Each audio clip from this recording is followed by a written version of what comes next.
जैसे ही हम आसमान में हेलीकॉप्टर उड़ता हुआ देखते हैं तो हम में से बहुत सारे युवा हेलीकॉप्टर उड़ाने की चाहत रखते हैं और हम अपने जहन में एक थॉट डालते हैं कि यार हम भी इंडियन एयरफोर्स ज्वाइन करते और काश ऐसा हेलीकॉप्टर उड़ा पाते।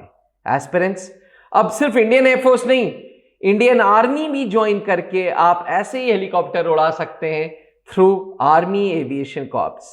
डिफेंस एस्पिरेंट्स, नमस्कार, स्वागत है आप सबका त्रिशूल डिफेंस एकेडमी के यूट्यूब चैनल पे। आज मैं अभिनव मेहरोत्रा बात करूंगा आर्मी एविएशन कॉर्प्स के बारे में।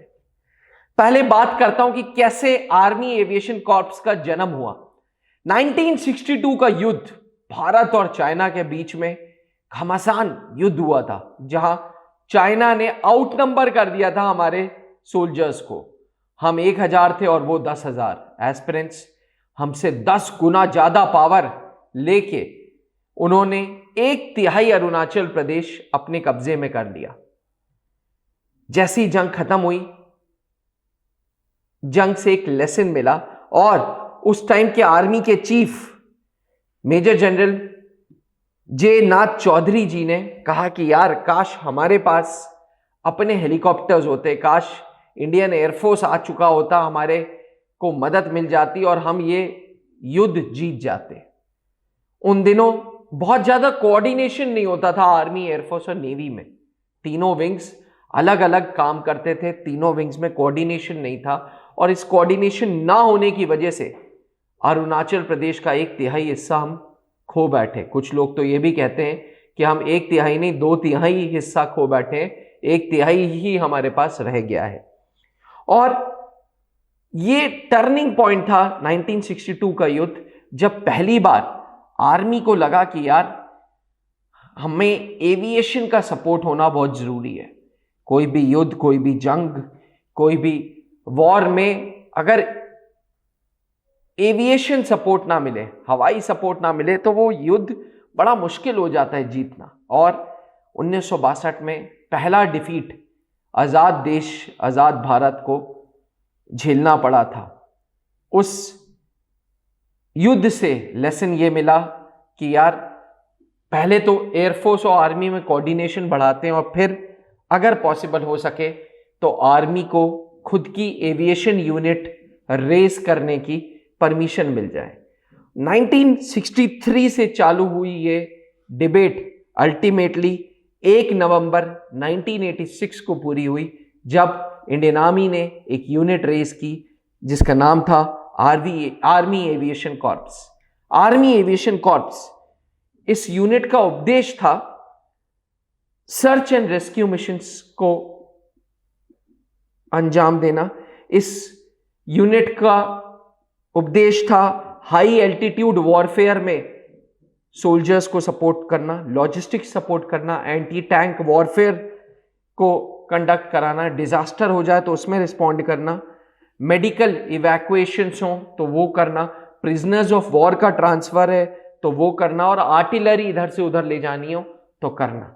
इन सब चीजों के लिए, रेकी के लिए इंडियन आर्मी ने एक यूनिट रेस की, आर्मी एविएशन कॉर्प्स, जो हमारे एस्पिरेंट्स को, हमारे युवाओं को एक मौका देती है देश के लिए सेवा करने के साथ साथ अपना ड्रीम जो हेलीकॉप्टर उड़ाने का है वो पूरा करने का। जी हाँ, आज की तारीख में आर्मी एविएशन कॉर्प्स के पास हिंदुस्तान एरोनॉटिकल लिमिटेड के चेतक, चीता, ध्रुव, रुद्र जैसे हेलीकॉप्टर्स हैं। इनको पूरी तरीके से सर्च एंड रेस्क्यू मिशंस के लिए, आर्टिलरी लिफ्टिंग के लिए, मेडिकल इवैक्यूएशंस के लिए यूज किया जाता है। 2021 में इतिहास में पहली बार आर्मी एविएशन कॉर्प्स को अटैक हेलीकॉप्टर्स दिए गए। जी हाँ, अपाचे AH-64 अपाचे हेलीकॉप्टर्स जो इंडियन एयरफोर्स ने बहुत प्रोक्योर किए हैं, वो 3 हेलीकॉप्टर्स इंडियन आर्मी को भी आर्मी एविएशन कॉर्प्स को दिए गए। जी, क्योंकि उस मिनट अगर अटैक दुश्मन करता है और एयरफोर्स को थोड़ा सा डिले होता है तो इंडियन आर्मी सक्षम हो, सेल्फ डिपेंडेंट हो, आत्मनिर्भर हो। इसके चलते 2021 से इंडियन आर्मी एविएशन कॉर्प्स में अटैक हेलीकॉप्टर्स भी इंक्लूड कर दिए गए हैं। एस्पिरेंट्स, आर्मी एविएशन कॉर्प्स को ज्वाइन करने के लिए एक कैडेट को इंडियन मिलिट्री एकेडमी से पास होने के बाद चॉइस ऑफ रेजिमेंट में आर्मी एविएशन कॉर्प्स भरना होगा। अगर वैकेंसी होगी तो आपको मिलेगी, पर शर्त ये आप PABT टेस्ट यानी कि कंप्यूटराइज पायलट टेस्टिंग सिस्टम या कंप्यूटराइज पायलट सिलेक्शन सिस्टम, ये टेस्ट पास करें। ये SSB बोर्ड्स के एयरफोर्स बोर्ड बनारस के पास, एयरफोर्स बोर्ड मैसूर में है, इन दोनों बोर्ड पे जाके आप SSB के बाद, SSB आप ऑलरेडी पास कर चुके हैं तभी इंडियन मिलिट्री एकेडमी पहुंचे, SSB के बाद होने वाला test computerise pilot testing system देना होगा। एक बार आप ये टेस्ट दे देते हैं तो फिर इंडियन मिलिट्री एकेडमी अपने ऑफिसर्स को नासिक भेजती है। जी, नासिक में आर्मी एविएशन कॉर्प्स की ये यूनिट है जिसको बोलते हैं कॉम्बैट आर्मी ट्रेनिंग स्कूल। जी, CATCB CATS combat army training school Nashik में पहले हेलीकॉप्टर्स प्रैक्टिकली उड़ाए जाते थे, बट आज चीता हेलीकॉप्टर सिमुलेटर है। इससे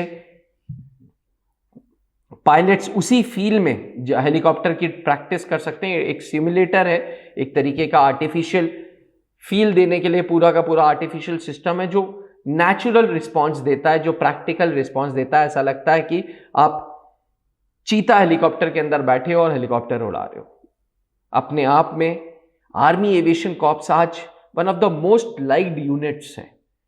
आर्मी एविएशन कॉर्प्स 1 नवंबर 1986 को रेज हुई थी और 1999 कारगिल युद्ध में आर्मी एविएशन कॉर्प्स का अपने आप में बहुत बड़ा रोल था। मेडिकल इवैक्यूएशन से लेकर के हाई एल्टीट्यूड वॉरफेयर से लेकर के आर्टिलरी लिफ्टिंग तक ये सारा काम आर्मी एविएशन कॉर्प्स ने किया है। एस्पिरेंट्स, अगर आप भी इंडियन आर्मी में हेलीकॉप्टर उड़ाना चाहते हैं, अगर आप भी एक पायलट बनना चाहते हैं और आर्मी की यूनिफॉर्म पहनना चाहते हैं, तो आप कमेंट करके मुझे बताएं कि आपका फेवरेट हेलीकॉप्टर कौन सा है, चीता, चेतक, ध्रुव या हाल ही में आया हुआ अपाचे। जी, आज आर्मी एविएशन कॉर्प्स के पास अपनी खुद की फ्लीट ऑफ हेलीकॉप्टर्स के साथ साथ अनमैन्ड एरियल व्हीकल्स भी है। जी हाँ, जिसको आप ड्रोन्स बोलते हैं, वो भी इंडियन आर्मी के पास अपने हैं। इंडियन आर्मी प्रोक्योर कर रहा है, खुद के बना रहा है, आत्मनिर्भर हो रहा है। और इन दो कंपोनेंट्स के साथ आर्मी एविएशन कॉर्प्स के पास अपने स्क्वाड्रन्स पूरे भारत में हैं। जी हाँ, एक समय में आर्मी एविएशन कॉर्प्स में सिर्फ 5 स्क्वाड्रन्स होते थे और आज 27 से ज्यादा स्क्वाड्रन्स हैं आर्मी एविएशन कॉर्प्स के पास, जो नॉर्थ से लेके साउथ तक, ईस्ट से लेके वेस्ट तक पूरे भारत में फैले हुए हैं। डिफेंस एस्पिरेंट्स, अब इंडियन आर्मी आत्मनिर्भर हो रही है और आत्मनिर्भर के साथ साथ किसी भी युद्ध, किसी भी जंग को पूरे माइट के साथ, पूरी ताकत के साथ लड़ने के लिए तैयार भी है, तैनात भी है। हमारे ड्रोन्स आज इतने केपेबल हैं कि बिना किसी पायलट के हम अपने दुश्मन देश के अच्छे शहरों के बीच में जाके अटैक करके वापस आ सकते हैं। जी हाँ, अनमैन्ड एरियल व्हीकल्स की रेंज, इंडियन आर्मी के जो ड्रोन्स हैं, जो अनमैन्ड एरियल व्हीकल्स हैं, उनकी रेंज अच्छी खासी है। बने रहिएगा त्रिशूल डिफेंस एकेडमी के साथ, क्योंकि हम आपका सपना पूरा करने आ रहे हैं। हम आपको आर्मी एविएशन कॉर्प्स तक पहुंचा सकते हैं। आप त्रिशूल डिफेंस एकेडमी के माध्यम से इंडियन आर्मी में ऑफिसर बन सकते हैं। अधिक जानकारी के लिए नीचे लिखे हुए नंबर पे व्हाट्सएप करें और याद रखिएगा, कमेंट जरूर करिएगा, आपको कौन सा हेलीकॉप्टर पसंद है, चीता, चेतक, ध्रुव या अपाचे AH-64। इंतजार रहेगा आपके कमेंट्स का। अब डिफेंस एग्जाम क्रैक करना हुआ और भी आसान, त्रिशूल डिफेंस एकेडमी लेकर आए हैं बिल्कुल ही एडवांस लर्निंग ऐप। तो आज ही ज्वाइन करें और स्टार्ट करें अपनी ऑनलाइन क्लासेस।